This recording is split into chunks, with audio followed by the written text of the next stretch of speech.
Hey everybody, it's Lon.TV, and we're taking a look today at the long-awaited Apple HomePod. This is a voice-enabled speaker that, of course, works with Siri and is very tightly integrated into the Apple ecosystem for better and for worse. We're going to be taking a closer look at this in just a second, but I do want to let you know, in the interest of full disclosure, that I paid for this with my own funds. All the opinions you're about to hear are my own. Nobody is paying for this review, and no one has reviewed this content before I uploaded it. So let's take a closer look now at the hardware. This costs $349, so definitely a premium price for this device. It sounds pretty good, though. They have a white one, which you can see here, as well as a black one available. You also need an iPhone or an iPad to configure it and use it. And you also probably should have an Apple Music subscription, because if you want to have the device play things independently by asking it, it's only going to the Apple Music service to get its music. You can't use Spotify or anything else with it as a standalone player. You can, though, use Apple Airplay from your Apple devices to play music from other sources, but you can't ask this thing to play Spotify for you. You got to get it initiated first on the phone. They could probably change this over time, but right now it is really locked into the Apple ecosystem. It's a little larger than I anticipated it being. It's 6.8 inches high, about 172 millimeters, 5.6 inches wide, about 142 millimeters, and it weighs 5.5 pounds or 2.5 kilograms. It's very, pretty sure-footed, actually. It really is a premium-feeling kind of device. Wrapped in fabric. The power cord is wrapped in fabric as well, and there really isn't much to it. There is some basic controls here at the top, so I can hit this to start playing some music back if I want to. This is the pause button. And then you have some volume controls on here as well. And when you're communicating with Siri, you'll see some glowing LEDs at the top to indicate that it's listening. And that is pretty much it for the hardware. Pretty simple to get up and running. We did do the configuration and unboxing on my Extras channel, so you can see what that process was like. It was really as simple as plugging it in and getting my phone close to it, and then the configuration was pretty much automatic from there. Now, though this device has Siri built in for voice commands, they're really pushing its audio capabilities first, and it does sound really good. It's got 7 independently amplified speakers that run along the bottom of the device here, and then it's got an upward-firing woofer. And what Apple has done is put a microphone in here that measures the sound and adjusts all of the levels on those independently amplified tweeters to come up with the best sound for wherever the speaker is located in. And every time you move the speaker, its accelerometer will detect that a movement has been made, and it does a quick check before it starts playing music. I think it runs some sound that you really can't hear with your ears to figure out how things are echoing around the room, and it makes adjustments accordingly. And as a result, wherever you put this thing, it's going to sound good. I tested it up against a wall over there. It sounded just as good over there as it did here out in the open. So all in, they've done a nice job of automatically calibrating the speaker for you so you get the best possible sound out of it. Do you need that? I don't know, because it could just be something where you put it down in one spot and leave it there forever, and therefore that automatic adjustment may not be that necessary. But I did find the sound quality on this to be superior to the Amazon Alexa that I've tested, as well as the Google Home that I use every day. But those devices, of course, cost a third less than this one does. But by and large, you will be very pleased with the sound quality that comes out of here. One of the challenges in reviewing speakers like this on my channel is that you're hearing the audio through your own speakers, so it's hard to actually give you a fair representation of what it sounds like. But know that the range of sound is very good, really decent bass on it, and you don't have to adjust anything for it to sound really nice wherever you put it in the room. Now, the HomePod is Siri enabled, and you can give it a lot of the same commands you might give on your phone. Hey Siri, play me some Creative Commons music. No problem. Here's the album, The Best of Creative Commons by Dexter Britton.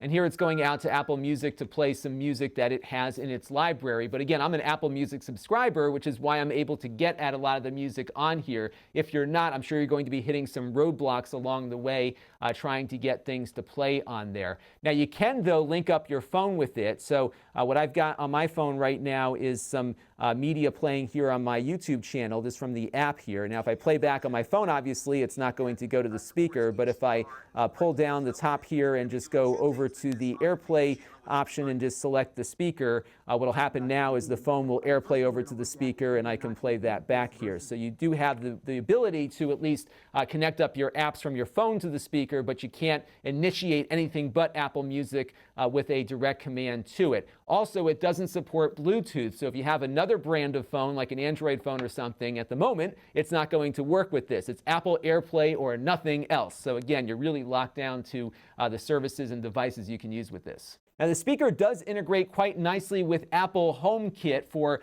door locks and light bulbs and that kind of thing.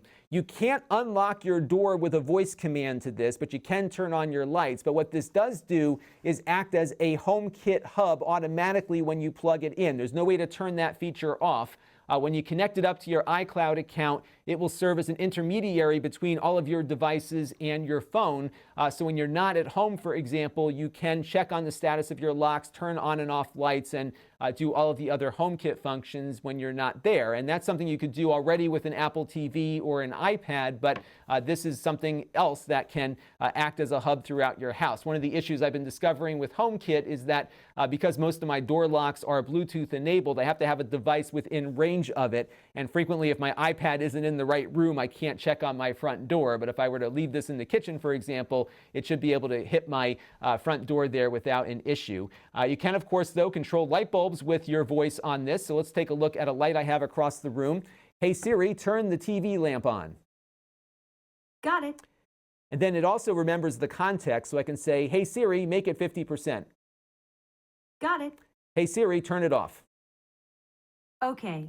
There you go. So it was able to know that I was referring to that light bulb because that was the last command that I made. So it has some smarts to it, but I don't think it's as fully functioned as what I've been experiencing with Google Home, where I have access to all of Google's data for a lot of quick answers to a lot of things that I'm asking for all the time. And of course, the timer issue, because I do a lot of cooking now and I have to keep multiple timers, and I can't do multiple timers on this. I'm sure they can add that through software at some point, but there are some things about this that are just not as smart as some of the competing products are out there. But if you are tightly integrated with Apple, like the HomeKit example I just used, this should actually fit in quite nicely with what you have already set up. And it also seems to do a pretty nice job of picking up your voice from across the room, even when you have audio playing. Part of the intelligence here, in addition to improving what sound comes out of it, is also to better pick up sound coming into it. And what I'm going to do right here is do a little AirPlay thing of a song at about 60% volume or so. I've got the speaker about 15 feet away right now, so we're going to switch over there.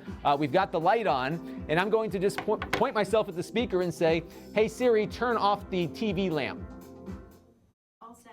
And it's able to do that pretty well. And one thing that I found was that if the music was really blasting and I was across the room, it wasn't working too well. I'd have to really scream at it. But generally, with some moderate volume, you can be across the room and issue a command, and it's going to be able to pick you up and issue that command on your behalf. And I thought that was pretty nice. So it does have some decent smarts in there, both for the input and the output of audio. Now, there is no dedicated app for configuring your HomePod. It is all done through the Apple Home app.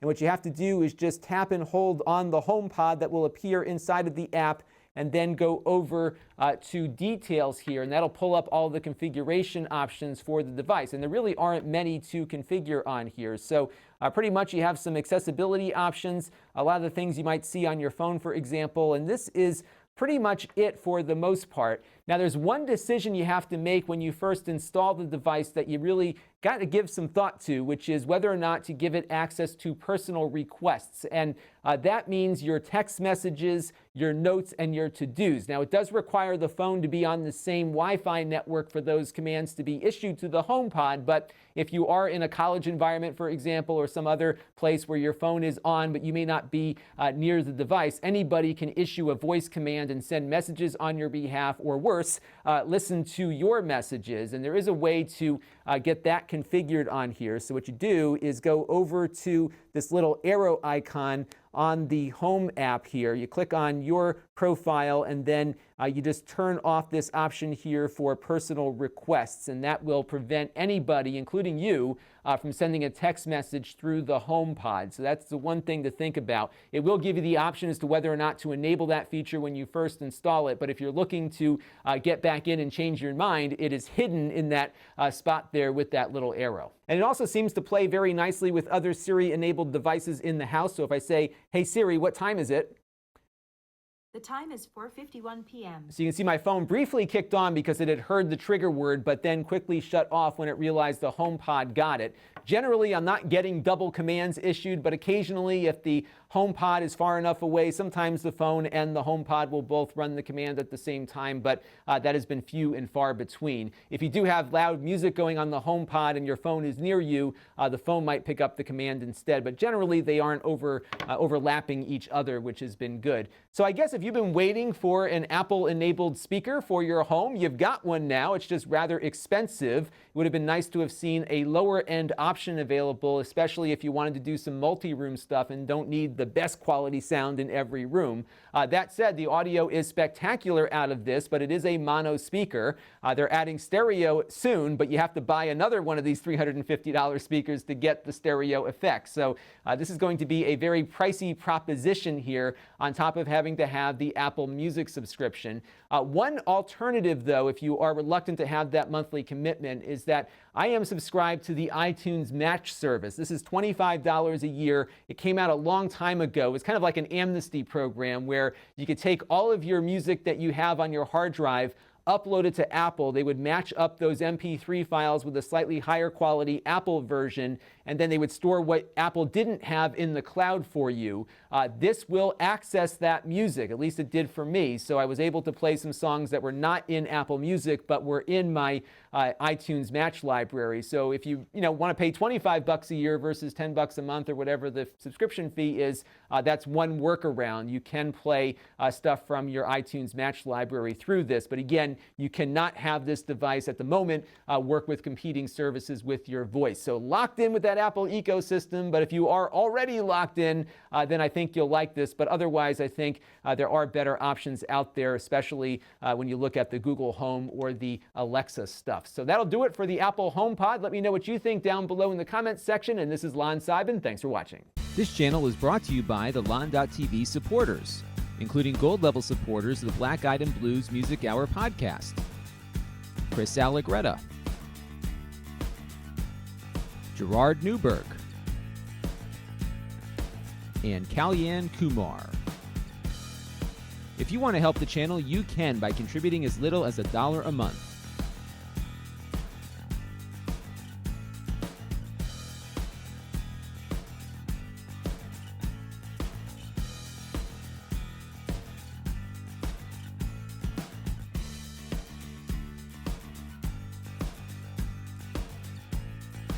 Head over to lon.tv/support to learn more.